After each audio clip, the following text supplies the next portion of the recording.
Well, welcome and good afternoon, everyone. I'm Barry Pavel. I'm a RAND Vice President, and I'm Director of the RAND's National Security Research Division. Really excited to be here at this event and be a co-host on behalf of my division and my colleagues, Jim Mitri, who is Vice President and Director of RAND's newest division, the Global and Emerging Risks Research Division, and Michelle Woods, the new Vice President and Director of RAND's Homeland Security Research Division. It's really my pleasure to welcome you here today, both here in person and online around the country and the world for this discussion on the critically important and increasingly pressing issue of AI security.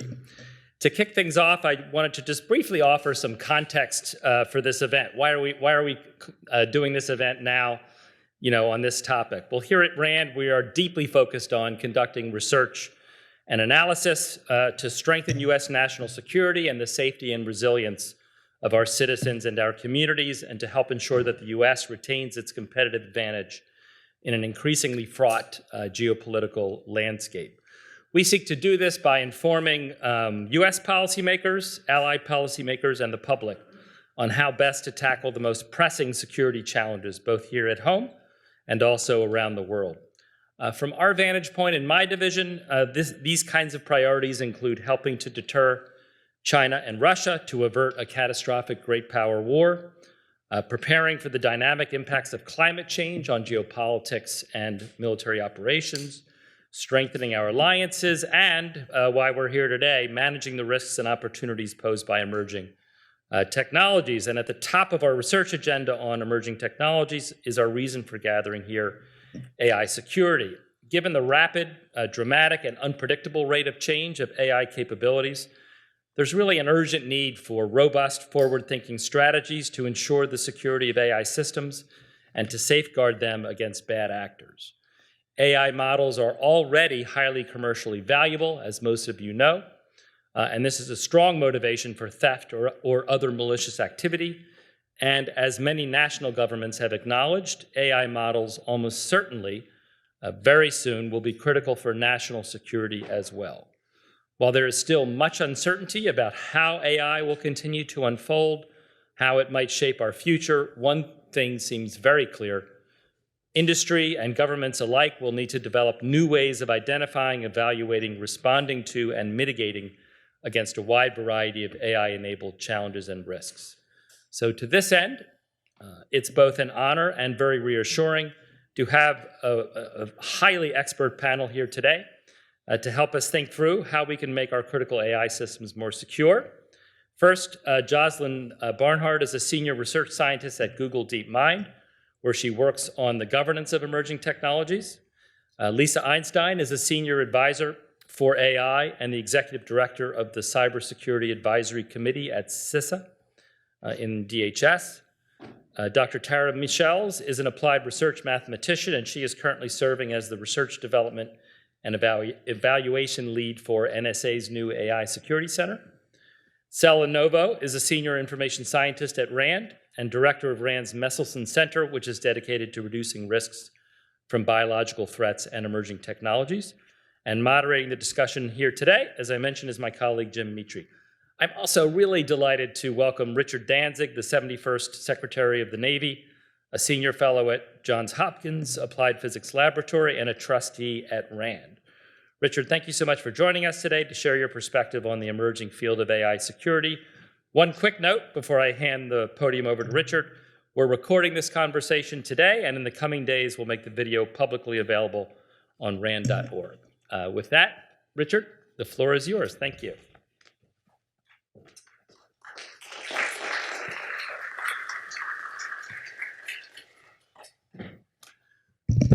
Well, the canonical thing to do is to say it's so nice to see you all, but the vast majority of the audience I can't see. They're seeing us. It is nonetheless a pleasure to be with you all today.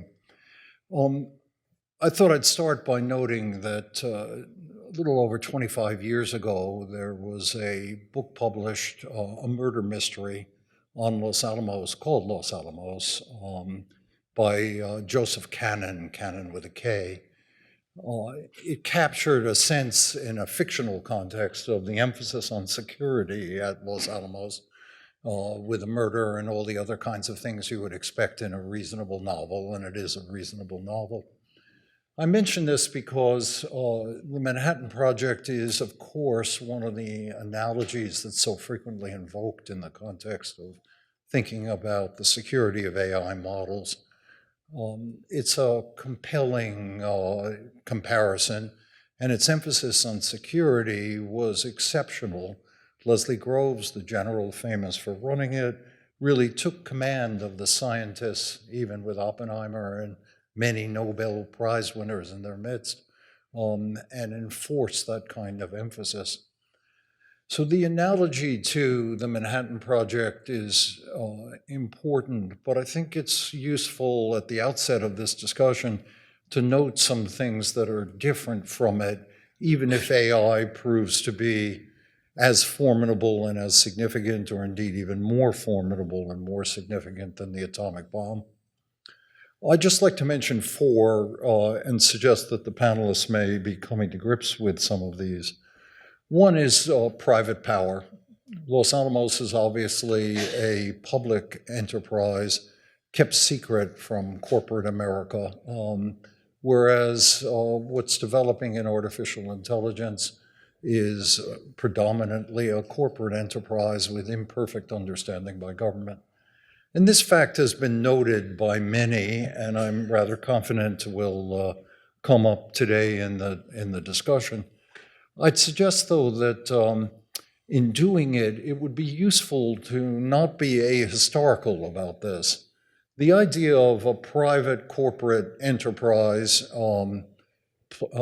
having a central role in matters that were extraordinarily important to the state is really part and parcel of market capitalism and everything we've experienced since the Enlightenment, or if you like, the Industrial Revolution.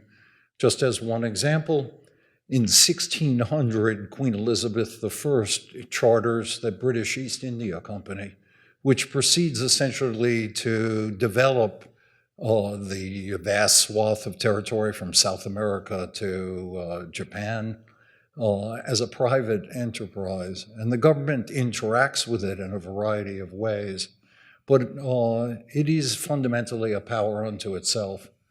As one small fact that may reinforce this point, the British East India Company ultimately has an army of 260,000 men. So far as I know, no women. The British Army at the time is 130,000. The Battle of Plassey in the mid-18th century, which projects Clive to fame, is fought by the British East India Company and its employees, not by British state power. And you could tell that story onward in many examples. People now point to Starlink and the like, but you could look at Standard Oil in days gone by and its intertwining with American national security and see the similar kind of picture. So I'd emphasize that this is not a new problem, but though it's not a new problem, it comes in a new and complicated way.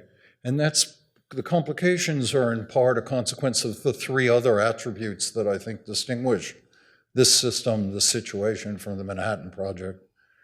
A second variable is simply visibility.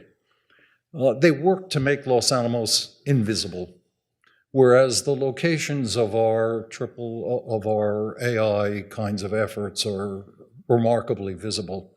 I think Sella did a real service in his report, which forms the basis for this, by pointing out that there's not only the kind of fancy modern cyber risk, but there's plain old physical risk in its 21st century guise. We know the address of these places. We don't have the equivalent of the distance and the barbed wire and the isolated place that the Manhattan Project gave us. And with this, as Sella has emphasized, comes vulnerability. And we need to think about that. And the government has a stake in this vulnerability. This recognition was forced upon us, I think, when we thought about cybersecurity.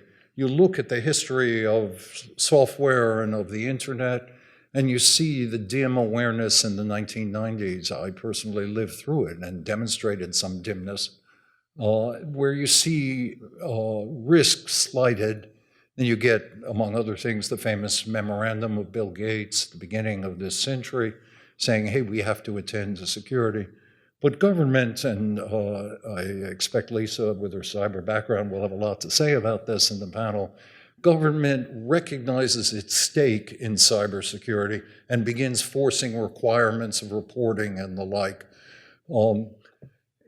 We need to recognize that the visibility of these institutions renders them more vulnerable, and it connects to a third thing, which is that we're dealing with technologies that are unlike the one that we, by and large, worked with in Los Alamos, or general purpose, broadly purposed, permeate civilian society, will be used in a variety of kinds of ways. So there are huge military and intelligence implications of this. I expect Tara, amongst the panelists, will talk about this. But those technical, those military and intelligence implications are not the end of the road here. Obviously, there are extraordinary implications for the way our economies run, for the way that everyday life is conducted. And this increases the stake of the government. The geopolitical focus of the panel, quite commendable in discussions about China and threats to our national security, need also to recognize that when you have power like that in the hands of private enterprise, it will affect the economy in fundamental ways. The potential from a sophisticated market, for a market economy, from things like the ability to manipulate market pricing, think of the stock market, will raise fundamental issues that governments have to deal with and that must be complicated and difficult. I personally have emphasized for some years the implications for political systems. Democracy is basically rests on the notion that we make individual choices. The fuss and the attention to disinformation is an extremely important issue. But it's not just disinformation. Once some superintelligence can collect all my digital dust, the ability to manipulate me and masses of people beyond that will be very great. We got some taste of this with Cambridge Analytica, for those of you who may remember this from some time ago. But a government will have a hard time tolerating either risks to AI enterprises that can have that kind of effect, or the uses of them without the government intervention and activity. So there will be a lot of debate about this, and you already see that with a Republican platform that says we must repeal the left-wing AI executive order that was issued. I hadn't previously realized it was left-wing, but I now see it in a new light. I think we need to recognize that this is going to be a major source of contention and struggles for political power, as well as everything else. And finally, as a fourth variable, unlike the Los Alamos atomic bomb kind of work, we're dealing with machinery here that is self-replicating, that has the potential for amplifying itself by producing other copies, by designing itself, et cetera, in ways that clearly differentiated from the kinds of nuclear physical technology that was being dealt with at Los Alamos. This sets off, if I can use a Manhattan Project analog, a kind of chain reaction of a different kind, and a very troublesome one. So I just want to say these are some of the perspectives with which I approach this panel. The panel, I think, will, of course, answer and resolve all these questions for us. I particularly, therefore, keenly look forward to it. I want to end by, having begun by citing a work of fiction, I want to end by a reference to one other work of fiction, which is Louisa May Alcott's Little Women, recognizing that Little Women is not often cited in discussions of artificial intelligence. It seems to me nonetheless relevant, not so much because of its content, as because of a comment that was made about Louisa Alcott's father, Bronson Alcott. And it was said of Bronson Alcott, who was a poet and a philosopher and a famous abolitionist, that he soared into the infinite and fathomed the unfathomable, but never paid cash. And the reason I recite this is I think it's fundamental that as we talk about these things, we recognize that we do really and are required to soar into the infinite and fathom the unfathomable. We have to talk about things that are extremely difficult for us to comprehend and to predict. We need to be modest and uncertain about them. But in the end, for any panel as distinguished as this one meeting in Washington, the question is, how do you pay cash? What's the operational implication of what we think? Do we, in fact, sign up for example, Leopold Aschenbrenner's recent prolegomena situation awareness, in which he argues over the space of some 130 pages that we're on the verge of an explosion and we're 4 years away from superintelligence and we have to deal with it now? Or do we think the time frame is longer? Do we think that this yields extraordinary first mover advantage, or does in fact it come more gradually and competitively? If we think the answers to those questions convey a sense of urgency and importance, we need to come to grips with the question of what do we do about it? We can't just fathom the unfathomable. So I have the great privilege as keynote speaker here of just asking these questions, and I'm completely delighted that the panelists will answer them. Thank you.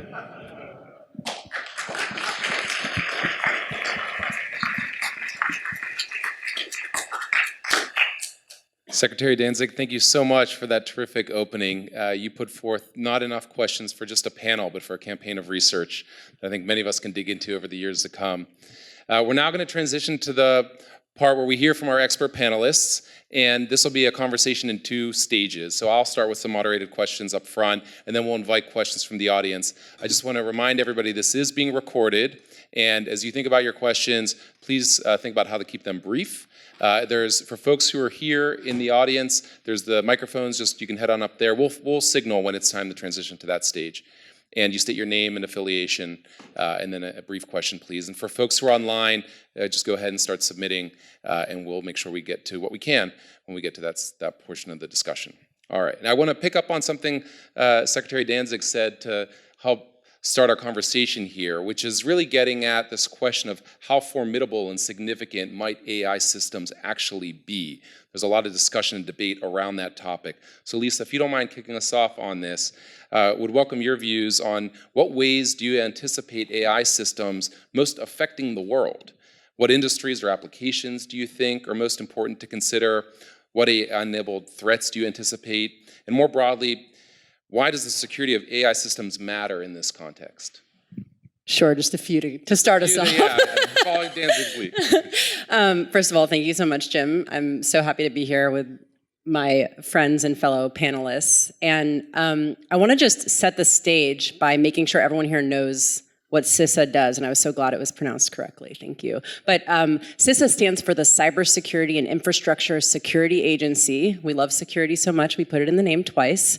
And we are responsible for reducing risk to the critical infrastructure that Americans rely on every hour of every day, from gas at the pump, money at the bank, your health care. And that's obviously a very simple mission. I'm kidding. Much of that critical infrastructure is in the private sector.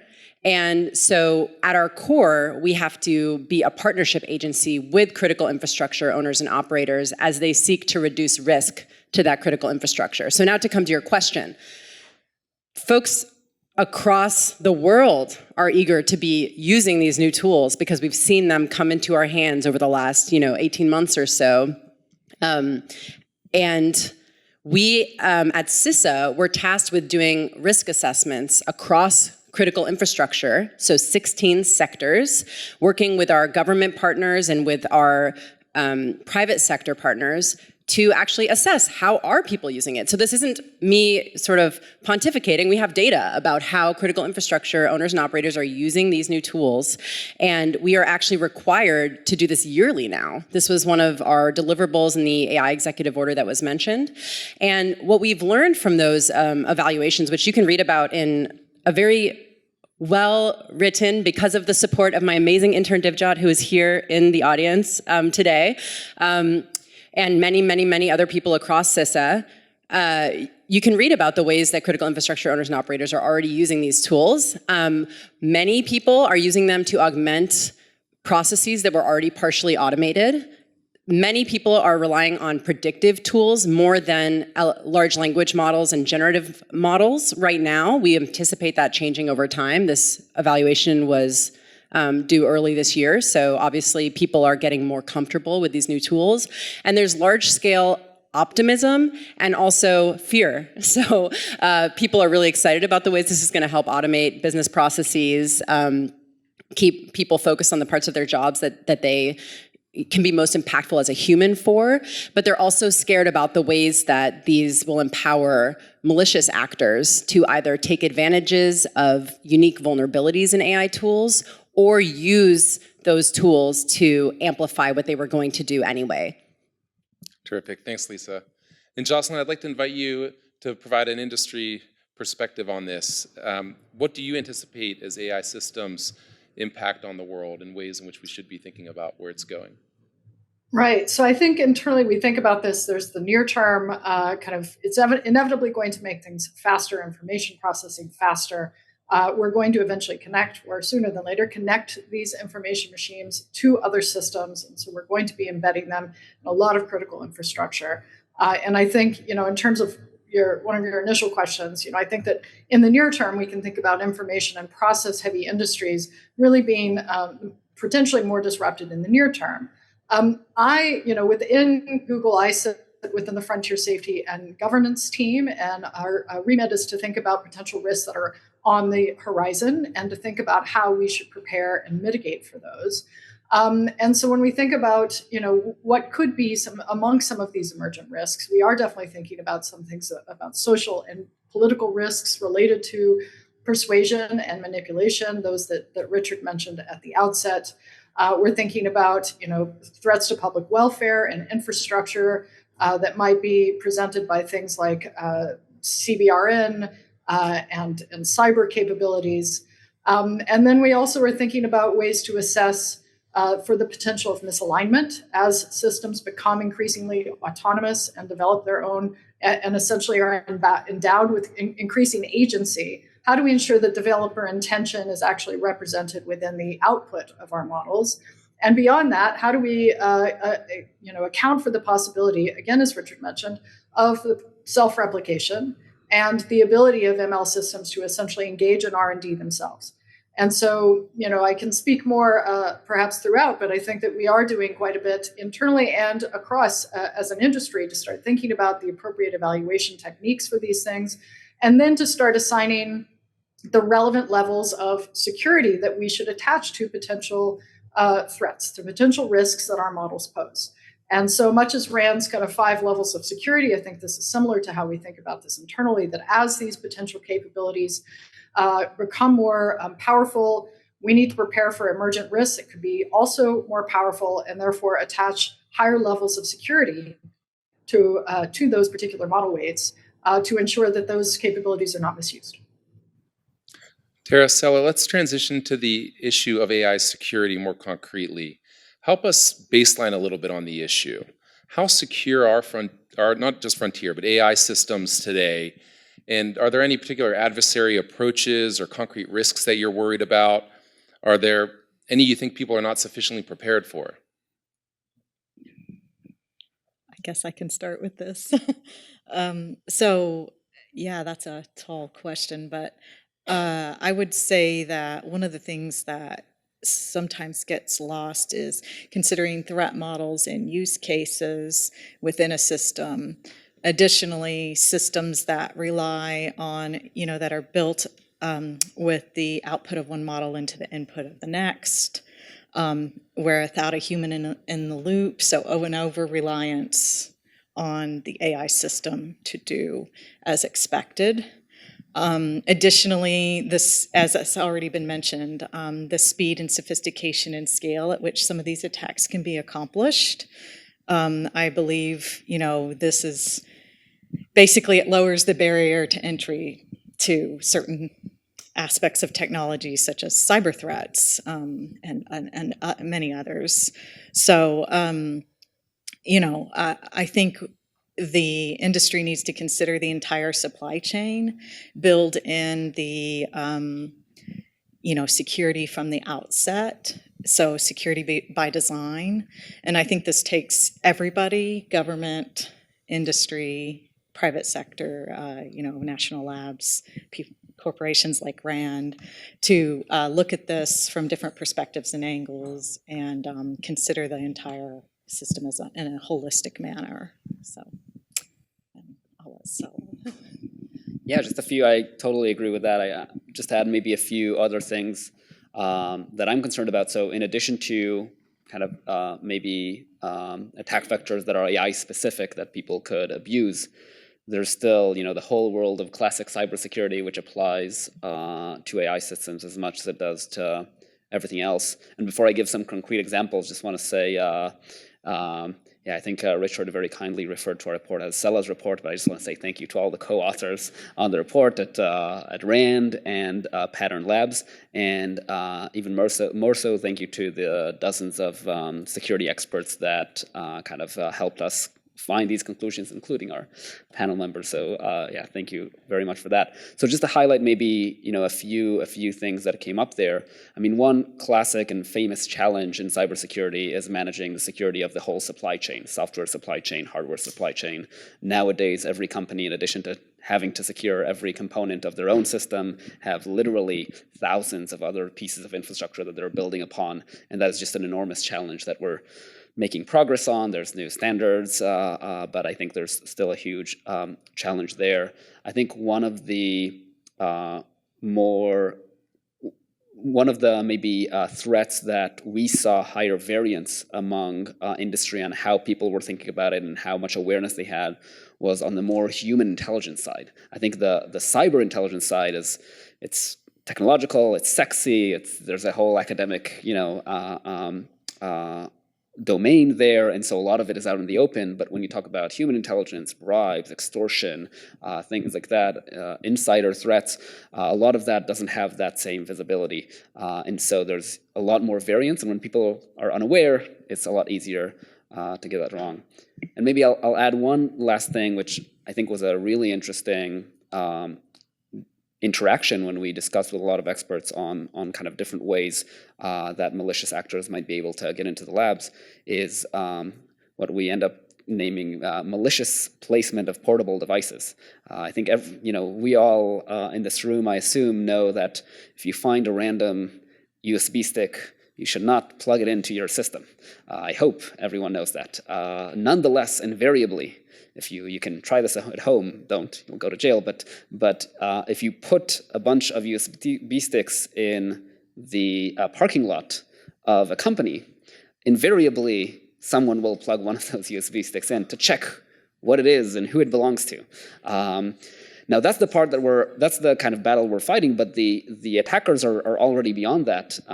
One of the interesting examples that we ran into is what's called the OMG cable, which costs only $180. You can buy it online, and it's a USB cable, not a USB stick, a USB cable that inside hides a little USB device that once you connect it, it has its own I think it's Bluetooth capabilities or Wi-Fi capabilities.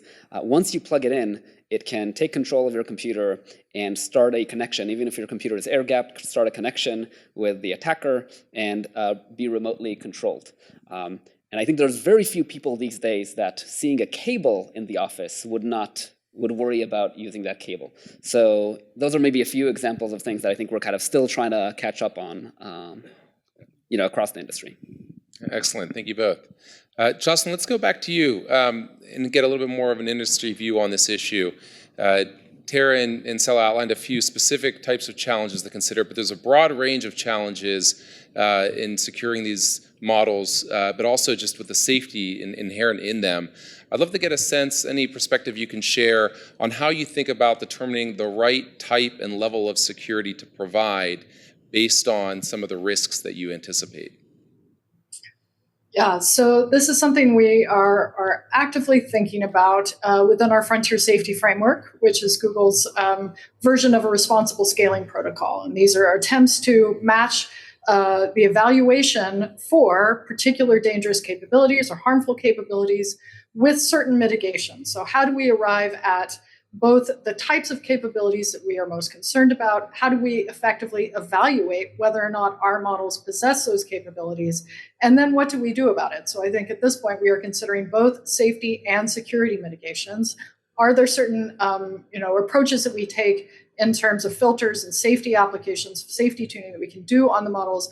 But then relevant to this crowd is what levels of security should we then apply in each of those cases? So as we essentially identify higher levels of capability that are most concerning, how do we make them, resilient in the face of even nation-state attacks and incredibly well-resourced, incredibly capable attackers who have far more access than a cable or a USB, though maybe to Sela's point, that's all they might need in an unsophisticated approach. And so, yes, I think that this is an active thing. I think it's incredibly difficult to kind of match capabilities to levels of security as we're talking about. And I think that this is now an industry-wide conversation. This has been attached and referenced in things like the Seoul safety commitments that came out of the most recent AI conference, AI summit. And so I do think that this is an industry approach for how to do this. I mean, I think that it is important to note that timelines, again, are very important to understand, because in many of these kind of highest security levels and security mitigations will take quite a bit of investment and time to develop. And I think, if our timelines are short, we need to move more quickly. There needs to be active, assertion across all frontier labs. And so I think that it's encouraging that there has been more discussion and learning from each other within the security space amongst the frontier labs through venues like the Frontier Model Forum and others, that I think that hopefully we're all at least trying to talk about a shared problem and start talking about potential solutions and the trade-offs involved. Lisa, over at CISA, you're regularly engaging with industry and the broader private sector on issues along these lines. What are some of the recommendations that you have for Jocelyn and others out in the private sector that help level up on their security? Jocelyn, it's great to see you. I appreciate all your hard work. Senior leaders need to make security a top business priority. This has been a theme today overall. So this means the ways that AI security have echoed decades of software security vulnerabilities, where people are incentivized to rush products to market without security in mind. And that has been amplified with the AI gold rush that we've all been watching definitely over the last 18 months, but even in the last 10 years, with people just hyped to get their AI product to market. The CEOs of those companies need to be asking for regular reports to their boards of directors on security. There need to be incentives built into people's performance plans about the ways that they prioritize security.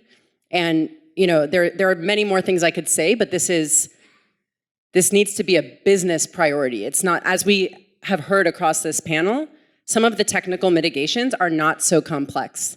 And so at CISA, beyond just AI security, for all software security, we've had a major Secure by Design initiative that was started with the National Cyber Strategy of shifting this burden towards the people who are most capable of preventing cyber threats rather than putting it on the end user. And we have had over 160 companies sign our Secure by Design pledge, which commits to taking specific actions over the next year. Things like increasing the amount of MFA used across an organization. Things like reducing the number of default passwords. I mean, I know we've been talking about sophisticated adversaries, But my colleagues who lead the Secure by Design effort find this to be an incredibly frustrating word because they don't have to be that sophisticated, because people are not doing foundational cyber hygiene practices that will prevent the sorts of harms that we're worried about. Sela, based on your research, is there anything that you'd like to add in terms of what industry should be doing on cybersecurity? Yeah, I mean, first of all, I completely agree with Lisa, both in the fact that there's a lot of the basics that are worth kind of making sure you get right, as well as the fact that, yeah, it starts from the top, and that's, you know, especially in kind of like a short, here are a few sentences on what people should do, then making sure that the leaders in industry, that's really the top priority. Just to give some additional flavor on other things one could do, and maybe, yeah, specifically in the report, some of the new things are kind of things that are uniquely important for AI systems. One of the things that I'm currently most concerned about is the number of people who have access to things like AI model weights for frontier models and the type of access that they get. So right now, in many labs, you know, hundreds of people will have access to the weights, and in a way that they could, maybe the reason they have access is because they need to fine tune it, or they need to optimize, you know, the efficiency of the inference code or things like that. But in practice, what they can do is easily just copy all of the weights and move it wherever. And that means hundreds of people that if a single one of them, you know, happens to want to make a quick buck or, you know, has other incentives, could steal the entire model. So that's one area where I'm, you know, I think that should be an urgent priority in reducing that, again, either by the number of people or by the types of access that they're given, or both. A second thing that really came up very strongly during our work is how excited I think pretty much all stakeholders are about confidential computing.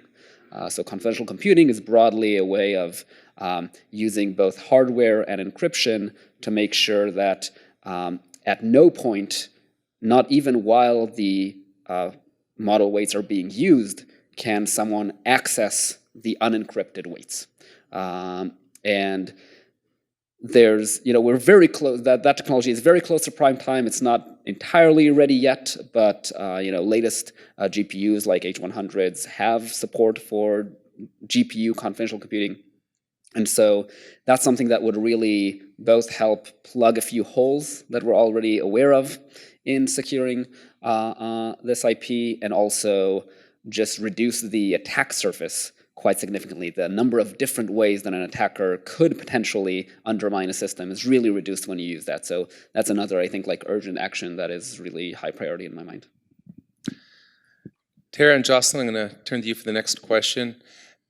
Given the rate of change with AI, it strikes me that it's a particularly hard issue to think about security for, because there's so much uncertainty in terms of where the technology is going and when we're going to see the next big advances. Are there any particular trends or advancements that you're particularly locked in on and seeing having a particularly strong impact on AI security? And how do you think about developing robust security measures for an uncertain future? Tara, if you want to start. So yes, that's definitely a hard problem. I think that we should, you know, start by thinking about the things that have already been mentioned, but also examining just how the AI is deployed, how it's used, what software is being used to run it. There are other attacks that can be used in these machine learning libraries that we rely on that are standard. The other aspects of the technology would be, you know, the data supply chain, the data management protocols, tools for logging and monitoring should be developed. I think as the AI system is in use, if the inputs and outputs, timing, things like that can be logged, this is quite revealing data. They do it for cyber things like intrusion detection and so on. I think things like this should be expanded to AI systems as well. And I think that maybe I'll turn it to Jocelyn for more concrete suggestions there. I'm not sure about more concrete, but I will. Yes, I think so. I think model weight security is something that's very important to think about. This notion of who has access, what kind of access do we provide, and how do we decide that? I think these are obviously very important trade-offs involved because obviously this limits, the efficiency and the ability to innovate. And so I think that once again, we have to tie back the security needs to the sorts of potential harms that our models pose. And so I think it's important not to I think we're always actively trying to connect those, right? How do we establish the right level of security for the potential risks? And, to reiterate, that's an incredibly challenging problem. It's not just an internal problem. This should not be a problem that stays within labs. This is a broader societal problem and societal question, which is to say, what levels of risk are we comfortable with? And therefore, how should we secure those assets? So again, for us, thinking about, when certain types of model weight security, for instance, may be necessary, we are doing active forecasting about when we expect to see certain types of capabilities, any potential dangerous capabilities, what sorts of, skills are really needed to do harmful tasks. There's been a lot of focus recently on bio threats, the ability to potentially make new bioweapons. And there's a lot of diverse views on how hard that would be. Do you need, significant knowledge and access to a wet lab and incredible lab skills, or is, essentially, is it about uplift from amateur level, right? All of these things are very complicated questions, and to me, tied to this level of security and what we're going to need when. So I think those are the emerging trends for me, and they're big, thorny, complex problems that we need, societal weigh in quite quickly, potentially. So let's switch gears and talk a little bit about the international dynamics here. Microsoft recently announced a pretty sizable investment of $1.5 billion into a UAE company, G42, in large part to help create an AI hub in the Middle East. And then in addition, it uses as a springboard to bring AI systems across the developing world, particularly starting with Africa, as I understand it. How does that branching out of US companies internationally with some of this leading technology affect the cybersecurity dynamic from your perspective? Yeah, I think that the location of data centers and where the models are hosted and deployed does have cybersecurity implications. We just talked before about there's a lot of the basics that are true everywhere, but but to focus maybe on the things that do change. One, the whole infrastructure around the data center might be different and not as aligned on the same goals. So whether that's the communication infrastructure in the country, this all of course depends on what country you're talking about, but I'll talk in generalities. The communication infrastructure might be easier for adversaries to be able to access. Even law enforcement in the country might decide whether they're trying to support or undermine the security of that data center. A second challenge is I think the risk of insider threats might be bigger. It might be easier for adversaries to recruit in certain countries than others. It might also be the case that adversaries might face less repercussions for a lot of actions that they're trying to do. Of course, adversaries can do things on US soil as well, but it's often easier, cheaper, and less risky to do that in some countries. And then finally, maybe to flag, I think possibly the most interesting part is just that this often implies that the governance structure is itself more complicated. So putting aside, what external threats there are, it's a more challenging problem to have, let's say certain assets like model weights, like the compute itself, which can be of strategic national interest, to have that be secure against the people who are actually setting up and operating the system. So that introduces a bunch of challenges that need, I think these challenges can be addressed. I think it's possible, but it does require some special attention. But maybe last, I just want to say, I think there's been a lot of focus on how to secure models and data centers as they go abroad, and I think that's good thing to put attention to. But of course, that's only useful if we're also securing them at home. So, copies of important frontier models need to be secure both domestically and abroad, and with each scenario, just make sure we're adapting our threat models appropriately. Yeah. Please, Lisa. If I may add. So in addition to caring about how we secure the models, the data centers at home and abroad, as these technologies are spreading to communities, some of whom may not have access to technology previously, we should be thinking deeply about the cybersecurity of those humans who are using the new technologies. So the experience that informs my thinking about this is I served in the Peace Corps in Guinea in West Africa, and I've done cybersecurity trainings in small villages with youth activists. And there are threats that they face because of people who would like to extort them, not just these specific people, but any new humans coming online who may have, money they could send for an educational opportunity, quote. And large language models are making it easier for foreign adversaries who may use phishing attempts that are more specific or tailored to those humans who have less experience with these new technologies and less training about how to use them. So there's a responsible scaling aspect to protect the strategic US technology and also to protect the humans around the world who will be using these new technologies. When it comes to emerging technologies like AI, there tends to be a lot of misperceptions and misunderstandings amongst those in the policy community that don't have as deep technical expertise as those that are actually building the technologies. I'd love to hear from all the panelists here on what do you see as some of the key misunderstandings or misperceptions that you wish policymakers would be able to understand better. I don't know who wants to start us off, but Jocelyn, why don't we start with you, and then we'll come back in the room. Sure. So there's a few points here. I think one, and I'm not sure the degree to which policymakers are unaware of this, but I do think it's important to recognize that there are harms not only from malicious use, right? That we don't only need to think about intentional malicious use, but that it is also important to think about the unintended consequences of well-intended development, right? And so I think that this is a potentially unique element to these systems, that we also have to think about what repercussions are, even if they essentially pursue developers' goals, but in ways that are not predicted and are unintentionally harmful. And then a second is just that the security is going to, in this case, require, I think, global cooperation.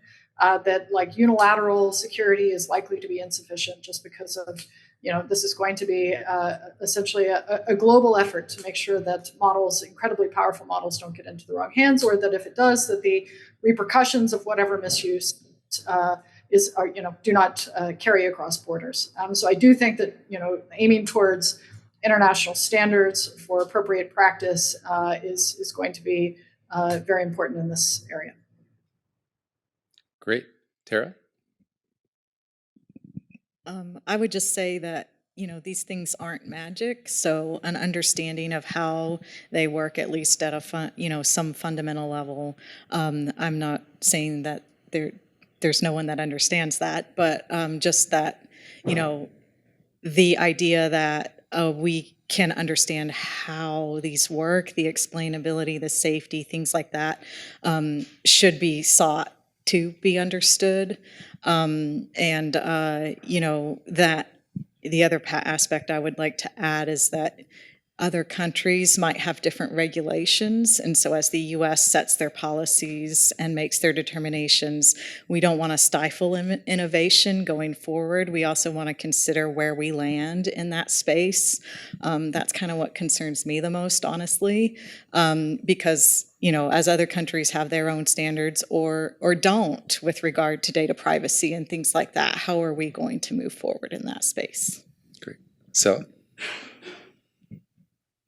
Yeah, I think one thing, if I had to choose one thing, I'd say a lot, I hear the question of like, what is needed to make this system secure, asked a lot. And I think it's really important to understand that security is not a binary question. No system is perfectly secure, but then people often respond to that by saying, oh, then it's hopeless then. And I think there is a lot of value in making it a lot harder to maliciously act affect, change a system. In fact, the vast majority of the value is in whether it's very easy or very hard. So even though no system is ever fully secure, there's a lot of value in kind of investing and making sure that it is at least very difficult, even for advanced actors, to be able to undermine it. So close us out. So at CISA, we talk a lot about resilience for critical infrastructure, which is a similar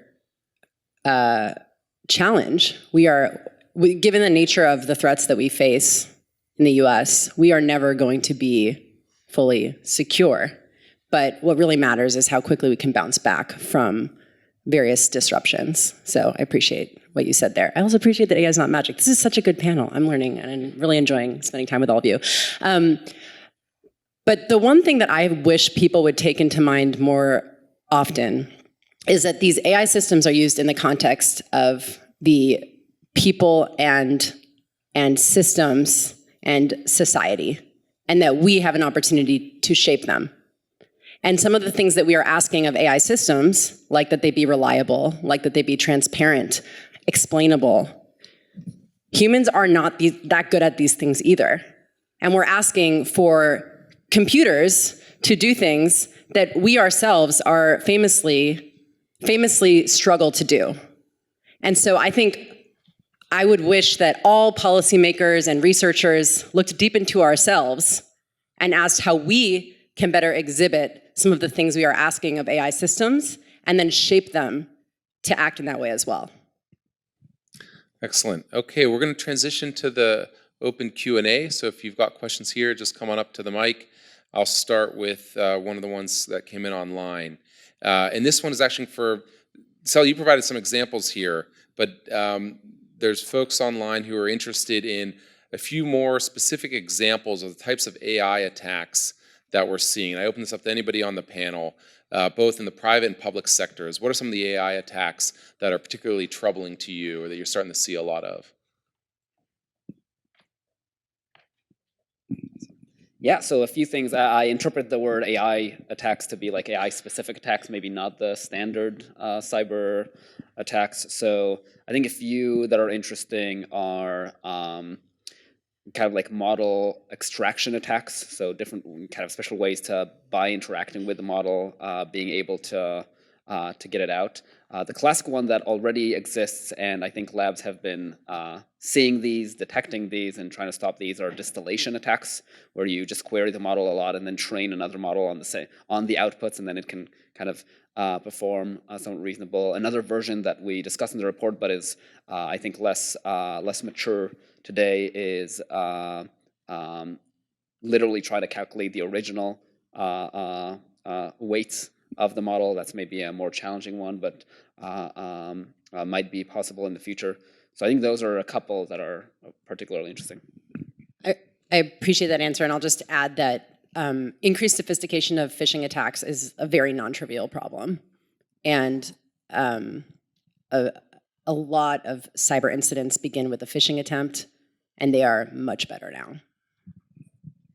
I have seen some interesting work done on hardware level attacks to put in backdoors at the compiler level. And so we're looking at, we have to expand our vision from just the data and models to everything in the stack. So there's that, and then there's also, as Sela was mentioning, the model weights. There's ways to manipulate those weights to desired attacker behavior if they should gain access. A lot of outside work in academia in that aspect that's interesting and of concern. So,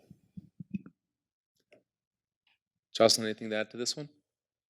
Okay, all good, thanks. All right, so please just say your name and affiliation.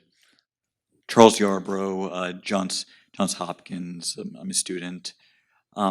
So yeah, regarding AI, I mean, obviously a lot of countries are investing in AI for defense. I mean, China notably is part of its basically control information. I mean, and social credit systems, like even some police departments in the US are using facial recognition with AI. How do you build trust in AI when that's happening, and how do you control the use of AI for similar purposes across the world? Cool. So for the close readers of all U.S. government policy, following the Biden executive order, there was the OMB AI memo that talked about the safeguards that particularly government users need to follow when integrating new AI systems. So it both expanded public use case reporting. So you may or may not know this, but agencies are required to put on their websites the ways that they're using AI. And if it's classified as a read not to, you need to get an exemption for doing that. Second, it expanded it required chief AI officers at agencies, and it required those chief AI officers to go through all those use cases and evaluate whether they were safety or rights impacting, which had some very specific definitions within this document.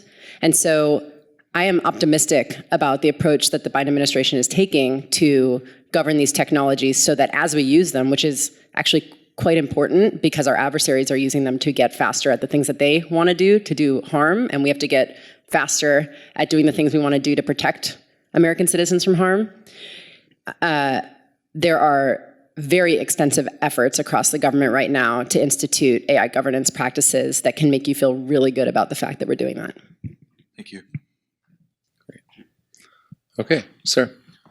Thank you. Rory Lane from Foundation for Defense of Democracies. Given the national security threat posed by espionage against AI labs, do you see any expanded federal government role in providing some threat intelligence information sharing capacity to the industry? I can take some of that. The AI Security Center is part of the mission is to detect and identify and help to provide information to mitigate threats observed. We do this in private industry partnerships, which are done, in a confidential way usually, but they are shared as we see these threat feeds. And we do partner with various parts of the private sector to share threats and get those mitigations in place. So great question. And I'll just add on, and we work closely with the AI Security Center and also at CISA, which is meant to be sort of the front door to the U.S. government for critical infrastructure owners and operators. We have what's called the Joint Cyber Defense Collaborative, the JCDC, which broadly has information sharing capacity for private sector to share information on threats, et cetera. And we started a subset of that broader JCDC effort, JCDC.ai, that's focused on information sharing, and just had our first AI incident tabletop exercise in June. What month is it now? I don't know, a couple months ago, last month. And that group is working on an AI incident response playbook that they will then use in the future in the context of threats. So that group has both AI developers, it has AI security professionals, and it has US government partners. And the goal is to make the barriers for sharing very low so that we can all support each other in this moment. Please. Good afternoon. Thank you all for a wonderful event. I had a question centered around implementation. And going back to what we were talking about a little bit earlier, we have these I'm thinking about, we have these frontier AI companies who recognize the need to prioritize security, safeguard model weights, protect the code base from being compromised, et cetera. And going from the report, decide to take action. We need security level 4 mitigations or security level 5 mitigations. Question, what did the timelines look for that ramp up? What is the cost that would be associated with that? And is that strictly a private sector responsibility, or are there things that government, other actors in the ecosystem can do to create or introduce helpful incentives to spur that security? Yeah, that's a great question. A few thoughts here. So, yeah, I think in terms of timelines, I mean, numbers that I've heard from many people, and this is not validated in any way, but I think I've heard folks in both in industry and elsewhere claim that it might take something like a year to reach security level 3 in the report, which for those of you, the few of you who have not fully read the report, the security level 3 is broadly allows you to be secure against kind of large criminal cyber organizations and insider threats, but not necessarily yet secure against, let's say, nation states. So that would be about a year.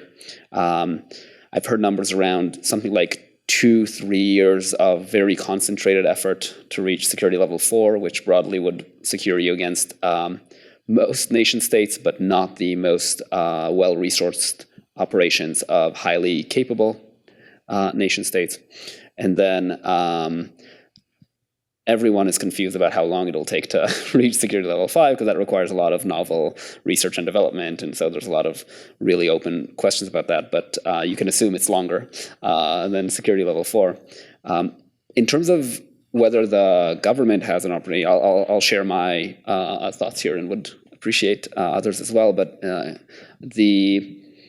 I think there's definitely a lot of room for governments to take place and assist in this process. I think we even note in the report that at least for security level 5, we don't see private entities reaching there on their own.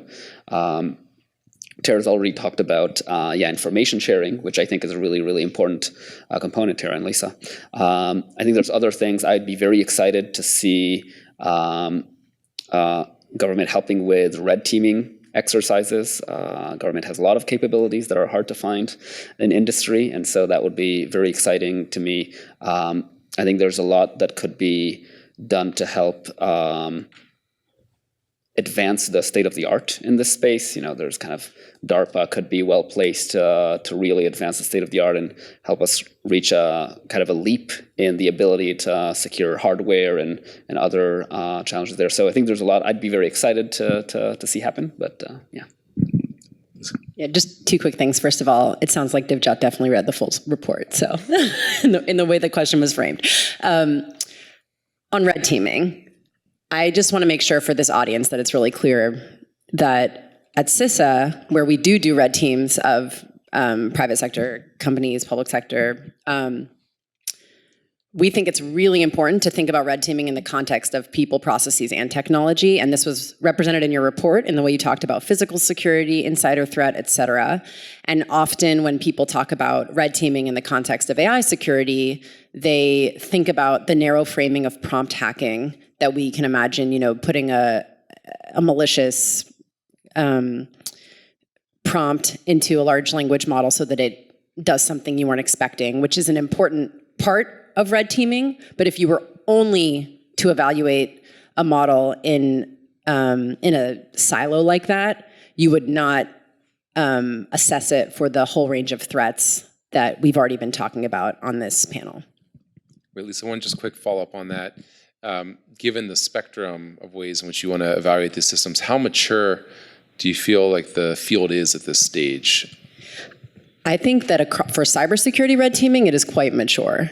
And one of the efforts that we've been undergoing is making sure that those communities are talking to the folks who are pushing the edge of model red teaming, which is this more narrow expertise that is currently everyone's learning together. There's a lot of maturing to do there. I'm really optimistic about what the AI Safety Institute is doing to forward those red teaming capabilities, what our colleagues at the AI Security Center are doing, and then what the work we're doing. Great, thank you. Okay, sir. Good afternoon, excellent panel. Bill Billman, I'm an ASME fellow at the State Department, and I'm going to change the chat right now a little bit with a paradigm shift towards edge computing. And let's say the next generation software, an iPhone, where they're talking about running AI models locally, that in the intersection of biosensing, biometrics, EEG, EMG, EOG. Could you talk a little bit about security safety issues? If it's unwieldy now, I think we're going to have our hands full looking forward. Thank you. I guess I can speak a little bit, and then perhaps we have others on the panel who can add to this. But I was just going to say real briefly that a lot of these models at the edge are like smaller, tiny ML, they call them sometimes, and they are vulnerable. and sometimes more so, depending on the use case. And, if you have federated learning involved and things of that nature, that does change the threat surface. So yeah, that's a good point and a great question. I'll turn it over to. Jocelyn's good. Anybody else on this one? Yeah, just to maybe say, first of all, I very much agree. So I think there's a question of how do we secure all the models out there across the world, and there's the question of how do we secure the largest models, and I think they require slightly different solutions. I mentioned confidential computing before. I'm somewhat looking forward to the day where confidential computing would be more integrated into all of the computing devices that we have, and I think that'll also be a pretty useful tool for securing models, even if they're on your phone from the phone itself. So any code that you would run. So just say like that's, I think it's going to take a while, but I think that's where we're headed. Sir? Secretary Patrick Roberts, the RAND Corporation. Secretary Danzig began by mentioning the Manhattan Project and the potential dangers of AI as outlined in the Aschenbrenner paper. What's the best way to approach global governance of AI when some of the dangers and the models won't necessarily be within the borders of the United States?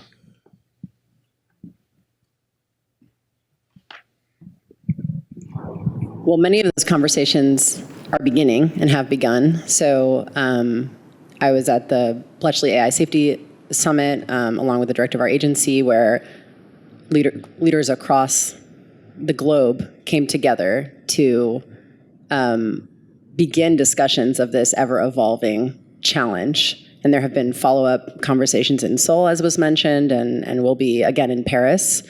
And so I am optimistic about the ways that governments are coming together to think about these issues. And at the same time, none of the high-level conversations are going to be implementable if we're not forwarding research that allows us to actually, for example, do auditing of AI systems. And those research questions are advancing, but they are very much still evolving. And some of the research I did before coming to CISA, some of my colleagues worked on that very question of auditing AI systems. So maybe you can make some goal that you're all going to reach on AI security and governance, and then how do you actually do it, right? And so while we have these high-level global governance conversations, I think it's super important for investment in research and development to actually know how to implement in the real world these higher-level, very important goals and conversations. Anyone else? Yeah, Jocelyn, please. Yeah, so I was just reflecting, I've spent quite a bit of time thinking about global governance. And, I guess about a year and a half back, when all of these things seemed very abstract, we had this nice governance pyramid in which we would develop these best practices and advance the science, and then we'd go to the domestic level, and then we'd hit this global governance level. And of course, we all know now that it's all happening in tandem. So we're having international conversations about the need for global governance, while we are also standing up domestic institutions like the AI Safety Institutes, even though we don't have a lot of the fundamental basics in place, as Lisa is saying, that we need to build on and essentially implement across these different jurisdictions. So I think we're thinking a lot about, essentially we have these AI safety institutes that are emerging. How do we essentially create them into could they be formed into an interoperable network that essentially oversaw standards development and implementation? But then beyond that, I think that in essence, that accounts for and helps us ensure safe and secure development by well-intended actors, but then it still doesn't necessarily get us all the way to if we really need to account for surreptitious or intentional misuse. I'm not sure it gets us all the way there, so we still need to think about what other institutional functions we might need in the long run. But very much agree with the point that the science is very, very needed, the foundation of all of this, and is very slow moving. And we need to devise ways to speed that up. Great, please. Hi there, Akash Wasil, Cambridge ERA AI Fellowship. I actually have a related question based on the question the gentleman earlier mentioned. So Secretary Danzig at the beginning mentioned situational awareness, these essays where the author argues that super intelligent AI could be developed within the next 4 to 6 years, and advocates for a fundamentally different AI development paradigm in which the US government plays a much more central role than it does right now. I'm curious for any panelists who are familiar with situational awareness, just in general, what you thought of the arguments presented. And then separately, and more specifically, do you think there's more the US government should be doing to prepare for scenarios in which super intelligent artificial intelligence is developed within the decade? I want to know what my colleagues think we should be doing more of.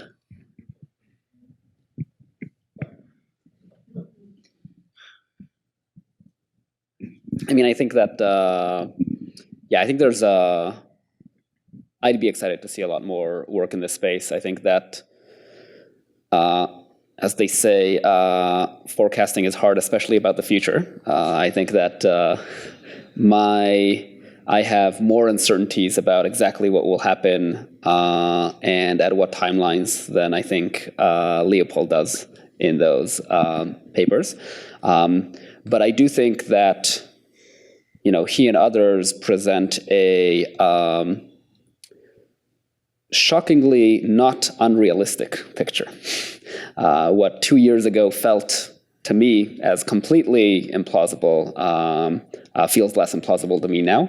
And given the severe potential repercussions of that potential pathway, I think we should be taking it very seriously.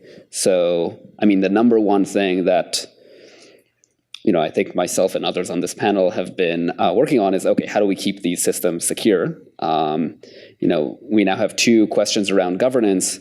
Governance is, with very powerful and capable systems, governance is incredibly hard, even when you have well-meaning, motivated people trying to do their best to govern in a way that is equitable and good for all citizens of the country and the world.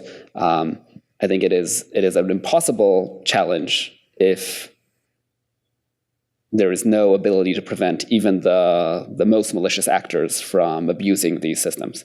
So obviously that is only one component of many things that could be done, but at least that's the kind of component that I'm most excited about. I'm probably least best positioned to answer this question, but I'm going to just jump in on this one anyway, because I think it's a really interesting issue and something that Leopold has mentioned. Leopold Aschenbrenner is the author of the situational awareness memos, for those who aren't familiar, is that you've got a community out in the tech sector, particularly in Silicon Valley, but not just there, that are really smart on where the tech is and where it's going. Then you've got a community here in DC in the national security world that are really smart on national security issues, but don't understand the tech as well. And I still think that there's a bit of a gap between those 2 communities. So a lot of the assumptions that Leopold's analysis is based on are very sound when it comes to where the tech is going, but perhaps a little bit questionable in terms of what it means from a national security perspective. That being said, I do think it's a plausible scenario, as Sela mentioned, and one that warrants further analysis. We wouldn't want to stumble into that world analytically bankrupt. Okay, sir, please. Larry Meinert, former AAAS Congressional Fellow. So I am very tuned in to the government and how it works. So I'd like to follow up on Secretary Danzig's remark about the Republican National Platform.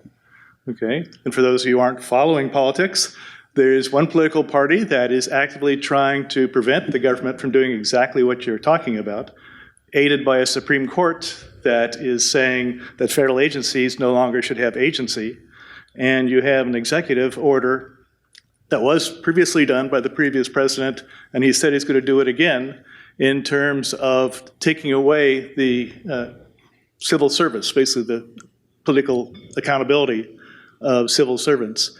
So although everything you're talking about makes sense in terms of good actors trying to do good things, there are other forces that are actually trying to prevent good actors from doing their thing. And to make it very personal, you've got Elon Musk, who is spending billions of dollars to support these efforts to roll back regulations so that he is unfettered from what he wants to do. So my question to people is, what does the political element of this do relative to what you're referring to as good practice if people don't want to do good practice? Yeah, I'll just remind you, RAND's a nonpartisan organization, so we don't weigh in on, and certainly would never advocate for one policy relative to another. What we can do is think about specific options that are on the table and pros and cons associated with them. But right now, I don't think we've got analysis to talk to that bears light on that issue. But though, try and see if the panelists have any other views on that. Okay. All right. Let's transition to some of the questions on the internet that have come in. There's some really thoughtful ones in here. It'd be good to get to. So one that's related to, back to the core issue of AI security, is are the weights, the model weights, presumably in frontier models, it's not that explicit, but are the weights the best place to target from a security perspective, or would it be better to target the sensitive data? If the danger arises from applications to particular information as opposed to the weights themselves, why target the weights? Sally, do you have any views on this one? Yeah, I can take that one.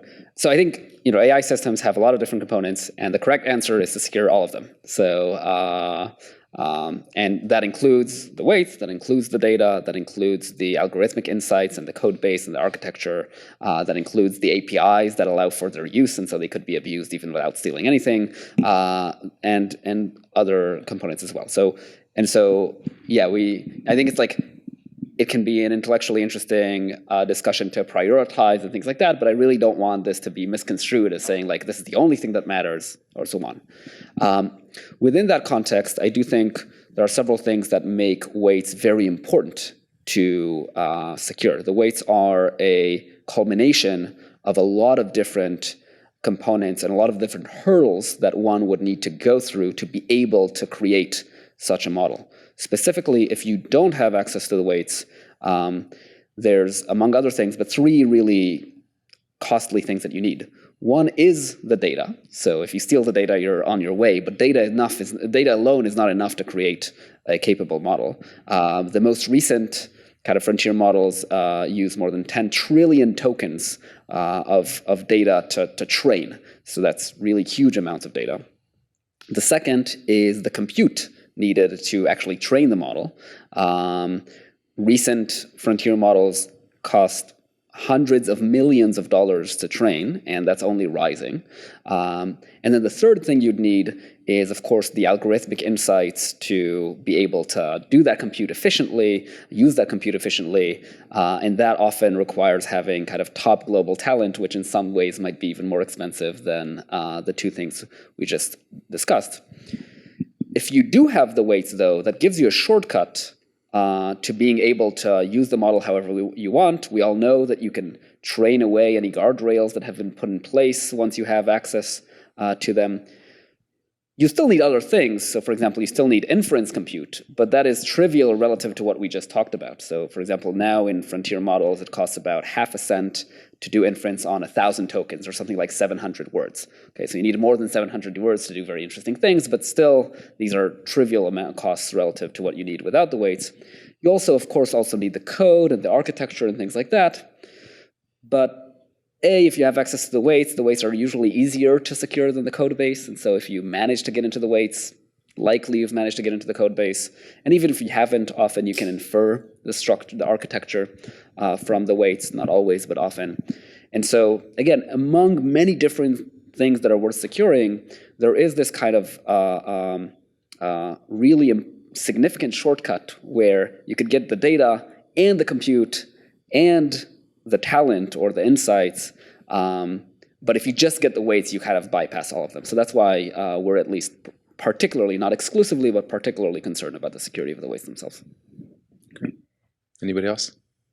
Lisa, you seem to want to jump in on this one. I was just having a flashback to when I did my master's in computer science, so the focus in AI and training training models takes a long time, and I was not even, in my AI classes, I wasn't close to training, a frontier model. I was just learning how to do these basic things. And,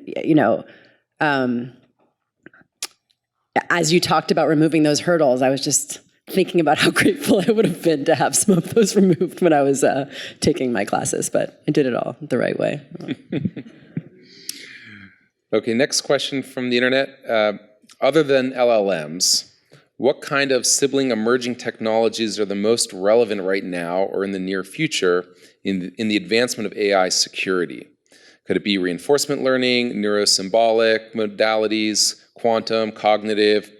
What are some of the issues and the technologies that are out there beyond generative AI that are consuming you right now? I'm happy to start. So far, we're not seeing extensive use and of advanced agentic AI. So AI that can have some set of agency. Again, it won't be magic. It's not going to be humanoid in some way, but making decisions without needing a human in the loop. I think so far, as I mentioned at the beginning of this panel, we're seeing use of predictive models, a lot of interest in generative large language models, especially for use in critical infrastructure. But that technology of AI systems that have some degree of agency without overstating that amount of agency will be coming in the near future. And it's something we certainly have to think about in the context of cybersecurity. Yeah, I'll just add, this is maybe showing my bias more than anything else, but as was mentioned before, the Meselson Center focuses on biosecurity and AI security. I have many concerns around biological AI tools. Some of them, some more foundational biological tools are very similar to large language models in structure, but others are diffusion models and others are completely kind of proprietary, kind of more specialized in their specific task. I think that as opposed to, so large language models, I think what's got people concerned is the trajectory, right? It's not, at least so far, we have not seen truly catastrophic capabilities in large language models. It's just that they're rapidly evolving, and so we're worried whether that'll appear even in the short future. With biological design tools, they really are driving the state of the art. They can already do many things that human beings cannot do. This has incredible benefits. Protein folding is the most famous example, but it really is already enabling dangerous capabilities that I'm very concerned about. So that's kind of a whole different, it has some overlap. Some of the models are very similar, some of the solutions are similar, but there's a whole category there of risks that are separate from large language models. Great. Okay, well, we have time for one more from the audience. I'm going to ask one more that came in from the internet, and it gets to this issue of openly published model weights. What are the panel's thoughts on models like Llama 2 that have openly published weights? What are the benefits of having openly published frontier models? What are the risks? Do current risks outweigh current benefits? Any thoughts on that dynamic? I would just say be careful importing those without examining what happened along the way in the supply chain. So, weights can be tampered with, and I would just add that. There's a lot of examples in the outside, academic literature and at conferences talking about that kind of thing. So, I'll just also say that there's a long history in the cybersecurity community of open source promoting security, and this is a complex question as these capabilities increase. But CISA actually put out a response to. I think this is a very acronym. This audience knows a lot of acronyms, but NTIA, part of the Department of Commerce, was tasked in the executive order to basically do some reflection on the benefits and risks of openly available model weights. I believe that report is due with a bunch of other EO deliverables at the end of next week, so their report will be out for folks to read, but CISA actually responded with a comment to that report, a public comment that discussed some of the ways that our previous open source security work feeds into the security of open source AI models and some of the lessons that can be gleaned from decades of software security knowledge related to open source software more generally, let alone just AI. Great. So. Yeah, I'll just add, I think there's obviously a very heated debate on open sourcing versus not open sourcing models. And for me, the key crux there is what we really need are just better evaluation capabilities. If models are incapable of doing large-scale harm, and I'm not talking about any use of the model to do any kind of harm, but if a model is not, there are already multiple governments trying to evaluate new models on whether they can help develop biological weapons, for example. Okay, that's what the development of biological weapons and making that available to, many actors that are not able to do that today. That is what I call a major harm, not, a minor use. If we were better at evaluating that, I think this would be a much, much easier question. Because if a model does allow for large-scale societal harm, then I'd be against releasing it. If it doesn't, the benefits of these models are large and diffuse, right? It's hard to count them all. All of society and all of the industry uses them, and so I think the default should be to allow them. Right now, we're just in a situation where evaluating these models is incredibly nascent.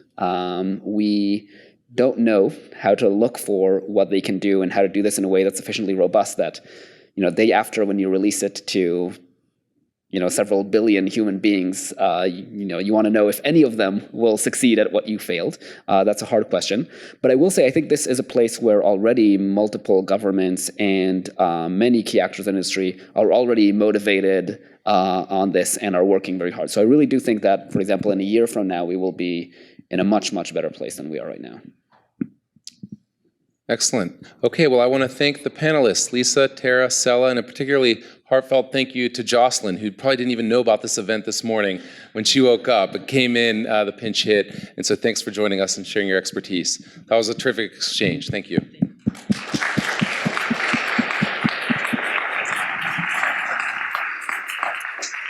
Okay, and finally, I'd like to introduce Michelle Woods, the Vice President and Director of RAND's Homeland Security Research Division, who will provide some closing remarks. Thank you very much. I just want to, again, extend my appreciation to this exceptional panel, Tara, Lisa, Sela, and Jocelyn. Thank you very much for your last minute jump in. You did a great job and provided excellent expertise. This was a tremendous panel. And I also want to thank Secretary Danzig for your opening remarks. They really did a nice job framing today's discussion. Again, I would like to emphasize the composition of this particular panel. As you notice, it included government, industry, and the research community. This is extremely important as it highlights the interconnectedness of AI security and how we need to work together to solve these daunting problems. Each of you panelists, your time, your perspectives, and your thought leadership is critical to us addressing these problems, and we hope to continue this dialogue in the future. I also want to highlight that in this dramatic and unprecedented advancements of AI capabilities, it is crucial to develop robust and forward-thinking strategic ways to secure AI systems, such as approaches that really do necessitate this collaboration amongst the government, industry, and private sector. Similarly, today's event is the product of a collaboration across RAND. As you'll notice, there are 3 divisions within RAND that are represented here. All of us have varying perspectives, but we have one goal, and that is to really drive decision-making and strong policy that is fact-based and objective for the federal government and to provide timely solutions. These divisions represented are the Global and Emerging Risks Division that spearheaded today's event. Also, the National Security Research Division, led by Barry Pavel, if you saw his opening remarks earlier today, and the Homeland Security Research Division. I'm proud that RAND is leading the way in this endeavor, and the entire organization really does work to identify ways to harness both the benefits of AI, but also to mitigate the risk posed by AI in securing our systems. Thank you all again for enjoying from joining this evening. I also want to thank our host. Thank you very much, the Association for the Association for, the American Association for the Advancement of Science. I do know that. I'm sorry. I apologize. I apologize. And I now want to hand things over to AAAS for a final word. Thank you. This is Shonda Gillibrand. She's the Director of Operations and Coordination.